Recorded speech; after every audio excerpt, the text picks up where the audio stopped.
Sir, I am grateful to you for the address which you gave us yesterday. It showed how hard the Prime Minister had bargained and tried to get good terms from the six of the European Economic Community. We are grateful to him for what he did.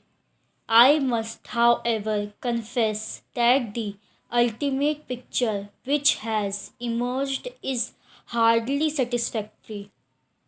Each group of countries is somewhat differently affected. The Prime Ministers of Canada and New Zealand have stated their views on how the present proposals affect the more developed countries. President Ayub, whose country is faced with problems similar to ours, has stated his views. I largely agree with this journal approach to the problem. I shall naturally deal with the problems facing developing countries like India. I should like to make some journal remarks. You, Mr. Prime Minister, referred in your opening remarks to the world situation, the present conflict, the two world wars, and the need to prevent a collision between the two great powers. You also referred to Europe's concern with the East West conflict. We are all concerned with it.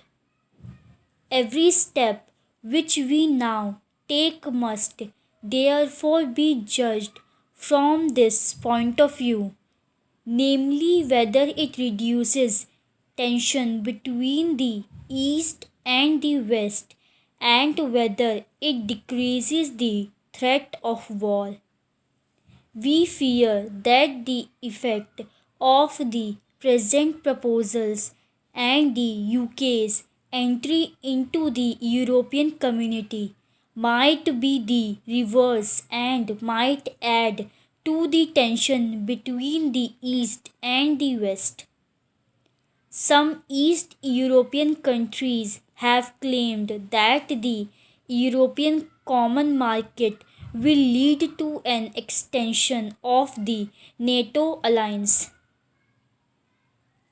That may not be wholly correct, but it may well result in the increase of tension between the East and the West.